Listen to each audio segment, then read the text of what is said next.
Supreme court ने खुद Delhi high court के जस्टिस यशवंत वर्मा के घर पर जली हुई नकदी की तस्वीरें और वीडियो शेयर कर दिए हैं। जी हां, ये वही जस्टिस वर्मा हैं जिनके आवास पर अनगिनत नकदी मिली थी और अब यह मामला पूरी तरह से तूल पकड़ चुका है। सवाल यह है कि क्या जस्टिस वर्मा सच में भ्रष्टाचार में लिप्त हैं या फिर उन्हें एक बड़ी साजिश के तहत फंसाया जा रहा है। सोचिए, सुप्रीम कोर्ट को खुद आकर इस मामले की जांच करनी पड़ी। यानी मामला सिर्फ एक जज के भ्रष्टाचार का नहीं, बल्कि पूरी न्यायपालिका की साख दांव पर लग गई है। जस्टिस वर्मा खुद को निर्दोष बता रहे हैं, लेकिन उनके घर से निकली जली हुई नकदी कुछ और ही कहानी कह रही है। तो आइए पूरे मामले को सिलसिलेवार तरीके से समझते हैं। कैसे सामने आया पूरा मामला? सबसे पहले तो यह समझिए कि यह मामला बाहर आया कैसे। 14 मार्च 2025 को दिल्ली पुलिस कमिश्नर संजय अरोड़ा ने एक वीडियो शेयर किया, जिसमें दिखाया गया कि जस्टिस वर्मा के घर पर जली हुई नकदी के ढेर मिले हैं। अब यह कोई मामूली घटना नहीं थी, बल्कि एक बैठे बिठाए ब्लास्ट जैसा था, क्योंकि इससे पहले भारत के किसी भी जज के घर से इतनी मात्रा में नकदी नहीं मिली थी। लेकिन सबसे बड़ा ट्विस्ट तब आया जब यह वीडियो सुप्रीम कोर्ट तक पहुंचा। सीजेआई संजीव खन्ना ने तुरंत दिल्ली हाई कोर्ट के चीफ जस्टिस DK उपाध्याय को रिपोर्ट सौंपने का आदेश दिया और 3 बड़े सवाल पूछ डाले। सीजीआई के 3 सवाल जिनसे जस्टिस वर्मा घिर गए। अब जरा गौर कीजिए, ये 3 सवाल क्यों इतने जरूरी हैं। पहला सवाल, जस्टिस वर्मा अपने घर के एक स्टोर रूम में मिली इतनी बड़ी रकम का हिसाब कैसे देंगे? मतलब जस्टिस वर्मा को यह साबित करना होगा कि उनके घर में करोड़ों रुपए कैश कहां से आए। दूसरा सवाल, कैश का सोर्स क्या था? यह एक ऐसा सवाल है जिसका जवाब न जस्टिस वर्मा के पास है और न ही उनके बचाव में उतरने वाले वकीलों के पास। आखिर इतना सारा कैश कौन लेकर आया और क्यों? तीसरा सवाल, 15 मार्च की सुबह उस स्टोर रूम से जले हुए कैश को निकालने वाला कौन था? अब यहाँ मामला और दिलचस्प हो जाता है, क्योंकि यह साफ इशारा कर रहा है कि कोई जस्टिस वर्मा के घर से सबूत मिटाने की कोशिश कर रहा था। क्या कानून से बचाने की कोशिश की? कौन है इस कांड के पीछे? अब इस केस में एक नया सवाल उठ रहा है, क्या कानून इस पूरे मामले को दबाने की कोशिश कर रहा था? मीडिया रिपोर्ट्स कह रही हैं कि कानून की कुछ ताकतें इस केस को बचाने में जुटी हुई थी, लेकिन सुप्रीम कोर्ट के लीक किए गए वीडियो ने सब कुछ उलट कर रख दिया। जस्टिस वर्मा का बचाव, सच या सिर्फ एक बहाना? अब जब इतने पुख्ता सबूत सामने आ चुके हैं, तो सवाल उठता है कि जस्टिस वर्मा खुद क्या कह रहे हैं। जस्टिस वर्मा ने इस पूरे मामले पर एक लिखित बयान जारी किया है, जिसमें उन्होंने कहा है कि मेरे या मेरे परिवार के किसी भी सदस्य द्वारा उस स्टोर रूम में कभी भी कोई नकदी नहीं रखी गई। यह मुझे फंसाने और बदनाम करने की साजिश है। यह सब कुछ हाल ही में सोशल मीडिया पर मेरे खिलाफ चलाए गए आरोपों का ही हिस्सा है। लेकिन जस्टिस वर्मा के इन तर्कों में एक बड़ी खामी है। अगर वे निर्दोष हैं, तो उनके घर से नकदी आई कहां से?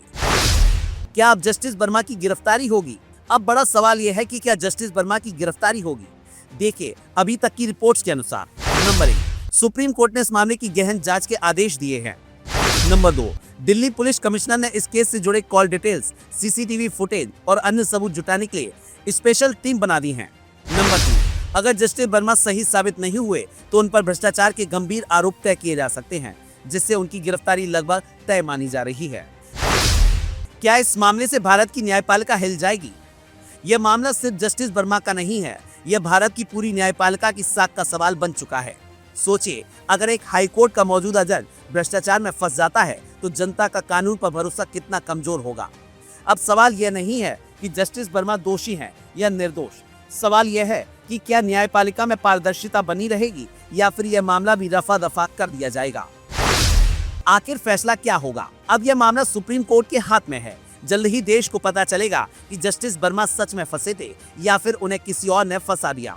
आपका क्या कहना है? क्या जस्टिस वर्मा को सजा मिलनी चाहिए या यह किसी गहरी साजिश का हिस्सा है? कमेंट में अपनी राय दीजिए और वीडियो को शेयर करना मत भूलिए। मीडिया एज एन इंस्टीट्यूशन, उसकी क्रेडिबिलिटी खत्म होगी, तभी तो आप अपना खेल खेल पाएंगे। हाँ, और इसीलिए ये शायद जो क्रेडिबिलिटी हाँ, खत्म हो गई है, उसी की क्रेडिबिलिटी को कुछ भी नहीं उसी का मानते फायदा हुए है। इतने बड़ी घटना के विवरण को बदल दिया गया है।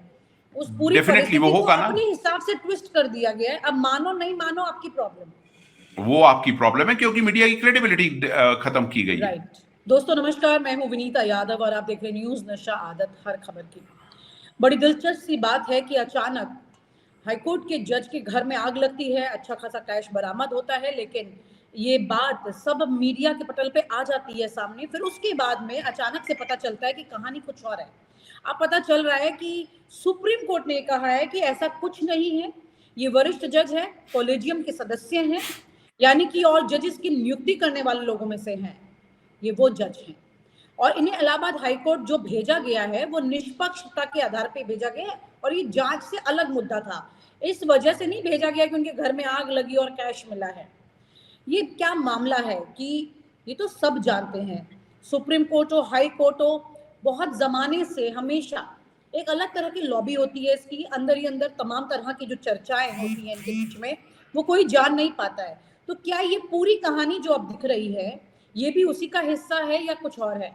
हमारे साथ चर्चा करने के लिए राजीव खन्ना जी हैं, वरिष्ठ पत्रकार, उन्हीं से इस बात को समझेंगे। राजीव जी, आपकी नजर में ये जो पूरी कहानी है ये आपको कैसी दिख रही है?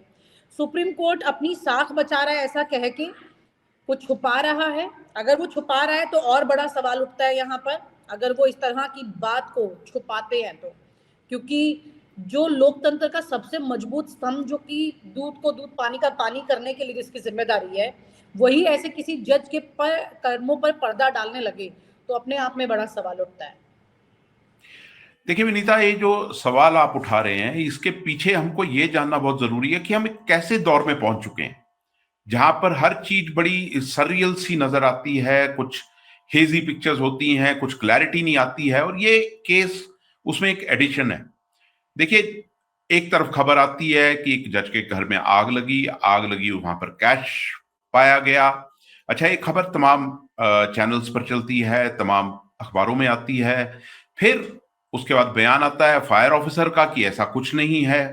अच्छा, और अब आप जो बता रहे हैं वो सुप्रीम कोर्ट की बात बता रहे हैं कि सुप्रीम कोर्ट ने एक तरह के से क्लीन चिट दी है, और उनकी जो मतलब ट्रांसफर है इलाहाबाद हाई कोर्ट को, आ, वो बिल्कुल निष्पक्ष तरीके से है, बाकी चीजें हैं। देखिए, कहीं ना कहीं बहुत चीजें हेजी हो चुकी हैं, और उसके लिए हमको एक तो ये समझना है कि किस तरीके से हमारे यहाँ जो इंस्टीट्यूशनल डैमेज हुआ है पिछले 10-12 साल में, उसको समझना बहुत जरूरी है। क्या वजह है कि आज सुप्रीम कोर्ट की साख पर सवाल मतलब उठता है लोगों के मन में? क्या वजह है कि इस तरीके की खबरें जो आती हैं गायब होती हैं, या फिर बिल्कुल टर्न अराउंड होकर सामने आती है? क्या वजह है इस चीज की? और जहां तक आप खबरें देखिए तो एक खबर यह भी आ रही है कि इन जज महोदय का नाम एक 2018 की सीबीआई की जो कंप्लेंट थी उसमें भी, केस में भी था, और वो केस था संभावली शुगर मिल का, और कंप्लेनेंट उसमें ओरिएंटल बैंक ऑफ कॉमर्स था।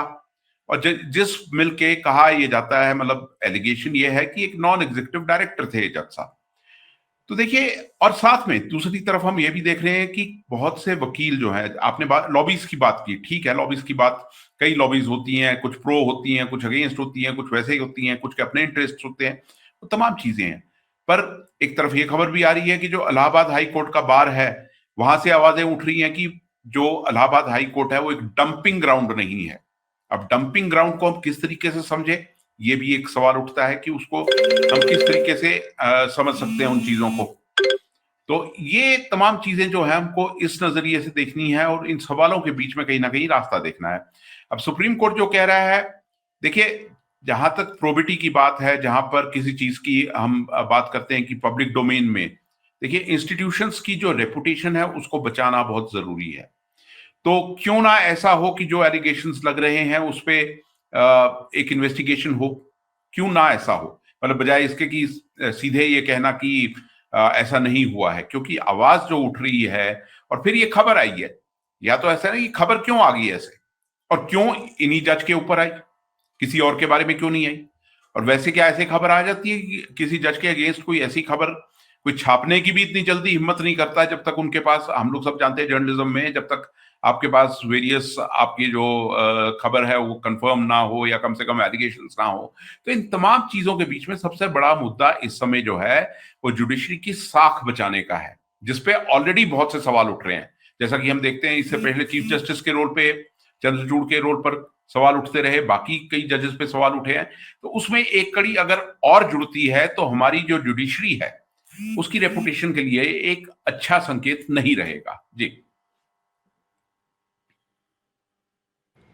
लेकिन सर सवाल तो ये उठता है यहाँ पर कि अगर वो इलाहाबाद हाई कोर्ट भी जा रहे हैं, दो तरह की सिचुएशन यहाँ पर है कि वो वहां जाते हैं तो उसके बाद वो किस तरह का न्याय करेंगे, अगर ये सब सच है तो। क्योंकि जजेस तो किसी को जब सजा नहीं देते, जैसे रेप के जो एक्यूज होते हैं उनको जब सजा नहीं देते तो 0.1% की बात पर कई बार ये लोग छूट जाते हैं। लेकिन अगर यहाँ पर कोई जरा सी भी गुंजाइश है कि अगर इन्होंने ऐसा किया है तो ठीक है, उनको इम्यूनिटी मिलती है, उनको रियायत इसमें मिल जाएगी, इसलिए मौका मिल रहा है, इलाहाबाद हाई कोर्ट उनको शिफ्ट कर दिया, लेकिन वो क्या करेंगे। दूसरी बात, सुप्रीम कोर्ट उस पर पर्दा डाल रहा है, तो ये कौन सी साठ घाट चल रही है, ये इसमें एक बड़ा सवाल उठ रहा है। देखिए, डेफिनेटली वही बात मैं कह रहा हूं विनीता कि जो इंस्टीट्यूशनल डैमेज हुआ है पिछले 10-12 साल में, उसी की कड़ी में हमको इसको जोड़कर देखना है। यहां सवाल ये एक इंडिविजुअल का नहीं है, यहां सवाल है जुडिशरी एज अ होल, जिसको हम कहते हैं कि एक स्तंभ है हमारी डेमोक्रेसी का। अगर उसकी साख पर सवाल उठ रहे हैं, उसकी रेपुटेशन पे सवाल उठ रहे हैं, तो आइडियली तो ये होना चाहिए कि उस रेपुटेशन को बचाने की कोशिश होनी चाहिए। बचाने की कोशिश मतलब अगर एलिगेशन आता है तो ठीक है, जुडिशरी कह सकती है कि हम इन्वेस्टिगेट करेंगे, इस मामले को इन्वेस्टिगेट किया जाए, जो कि ऑपोजिशन भी कह रहा है और बाकी लोग भी कह रहे हैं। एक तो ये चीज है। दूसरी चीज आपने कहा कि जज जो है वो जाकर कैसा न्याय करेंगे, तो अगर की बात तो डेफिनेटली विद इन फोर्स रहता है कि अगर उनके सामने ऐसे केस है। हाल में हमने देखा है कि जजेस के व्यूज, पर्टिकुलरली आपने रेप की बात की, कैसे व्यूज एक्सप्रेस हुए हैं। तो ये तमाम चीजें जो है, जैसा कि मैं कह रहा हूं कि एक इंस्टीट्यूशन, और वो भी जुडिशरी जैसी इंस्टीट्यूशन के लिए कोई पॉजिटिव सिग्नल नहीं है। ये सिग्नल जो है, देखिए आज भी इस देश में क्या होता है, कोई आम आदमी जो है उसकी जो न्याय की आखिरी उम्मीद है वो कोर्ट से बचती है, और ये सोचा जाता है और ये माना जाता है खासतौर पर कि जजेस जो हैं वो अबव एवरीथिंग है।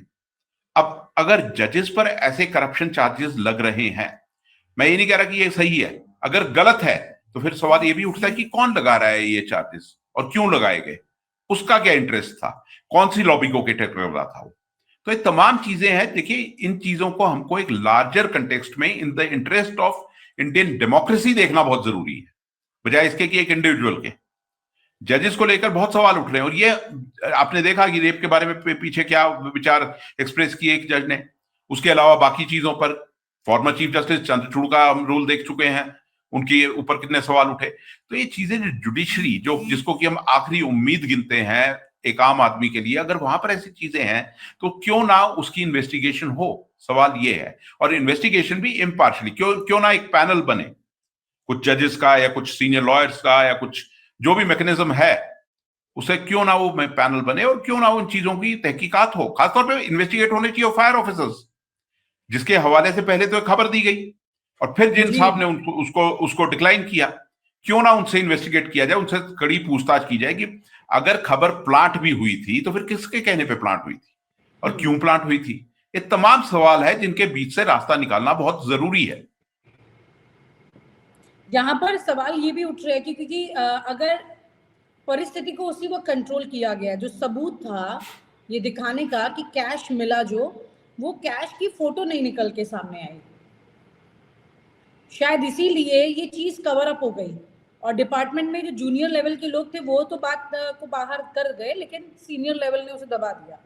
लेकिन अगर इस तरह से हमारे सिस्टम में कोई चीज चल रही है तो वो कौन सी सिस्टम को बढ़ावा दे रही है, करप्शन के सिस्टम को। सवाल वही उठता है विनीता। देखिए, एक तो हम अगर जर्नलिस्टिकली हम बात करें, जिसको अक्सर हम कहते हैं कि हमारे सोर्सेस अक्सर डीलिंग हैंड्स होते हैं, जूनियर लेवल के होते हैं। ये मतलब एक फैक्ट है जर्नलिज्म का। सीनियर सिर्फ खबर को या कंफर्म करते हैं या डिनाई करते हैं, ये आप भी जानते हैं, मैं भी जानता हूं। डीलिंग हैंड्स अक्सर खबर देते हैं। सवाल यहां पर यह है कि एलिगेशन बहुत सीरियस है, और करप्शन इन जुडिशरी, अगर हम इस चीज को देखें, इस चीज को सामने रखें, तो एक कितना मतलब संगीन एक मुद्दा है, जिसको लेकर कितना हमको सीरियस होना चाहिए, वो बात है। मैं यही कह रहा हूं कि अगर ये खबर झूठी प्लांट हुई है, फिर भी किसी के इशारे पे तो की गई है ना। किसके इशारे पर की गई, क्यों की गई, जुडिशरी को क्यों, जुडिशरी की इमेज को टार्निश करना चाहता है, दिस वे और दैट वे, दोनों तरफ जुडिशरी की इमेज क्यों टार्निश करना चाहता है, उससे किसका फायदा होता है, क्यों लोगों को भ्रम की स्थिति में रखा जाता है, जैसा कि अक्सर हम जुडिशरी के बाहर के डोमेन्स में भी देख रहे हैं हम। खबरें प्लांट होना, झूठी खबरें आना, एआई जनरेटेड कंटेंट डालना, ये सब क्या हो रहा है? टेलीविजन पे हम अक्सर देखते हैं, बाकी पेपर्स में कई बार झूठी खबरें छपती हैं, उनके उनके क्लैरिफिकेशंस नहीं आते। बात यह है कि अगर उनको टारगेट किया गया था तो किसने करवाया था? और आप हमसे जुड़े रहने के लिए सब्सक्राइब करें YouTube पर, फॉलो करें ट्विटर पर और लाइक करें Facebook पर। और ज्यादा जानकारी के लिए आपको टाइप करना होगा सिर्फ न्यूज नशा।